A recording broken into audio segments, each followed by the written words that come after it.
സഹൃദയരെ, നമ്മളിപ്പം പോയിക്കൊണ്ടിരിക്കുന്നത് തിരുനെല്ലി റൂട്ടിലാണ്. തിരുനെല്ലി റൂട്ട് പോകുമ്പം ഫസ്റ്റ് കാണുന്ന ഒരു ചായക്കട ഉണ്ട്. ആ ചായക്കടയാണ് ഇത്. അവിടുത്തെ ഉണ്ണിയപ്പം കട്ടൻ ചായയും കുടിക്കാതെ ഇവിടെ നിന്ന് ആരും പോകാറില്ല തിരുനെല്ലിക്ക്.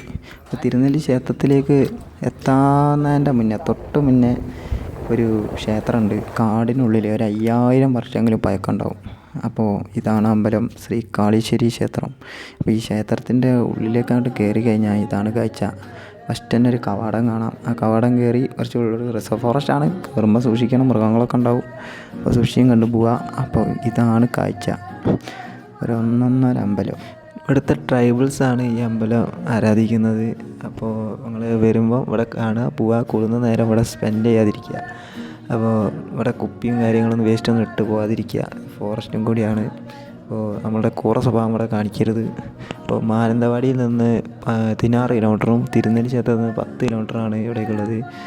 ഈ റൂട്ടിന് വരുമ്പോൾ ഈ മഞ്ഞ ബോർഡ് ശ്രദ്ധിച്ചാൽ മതി. മാനന്തവാടി ഭാഗത്ത് നിന്ന് വരുമ്പോൾ ലെഫ്റ്റ് സൈഡാണ് ഈ ബോർഡ് ഉണ്ടാവുക. അപ്പോൾ അത് നോക്കി വരിക. അപ്പോൾ സമ്മറിൽ വരാതിരിക്കുക, മൺസൂണിൽ വരാൻ ശ്രമിക്കുക. മൺസൂണിൽ വന്നാലേ ഇങ്ങനെ പച്ചപ്പ് നിറഞ്ഞിട്ടുള്ള ഈ ഭംഗിയിൽ ഈ ക്ഷേത്രം കാണാൻ, ഈ പച്ചപ്പിൽ ഈ ഭംഗിയിൽ കാണാൻ പറ്റുള്ളൂ. പ്രകൃതിയോട് ഇണങ്ങി ചേർന്ന ഒരു അമ്പലം.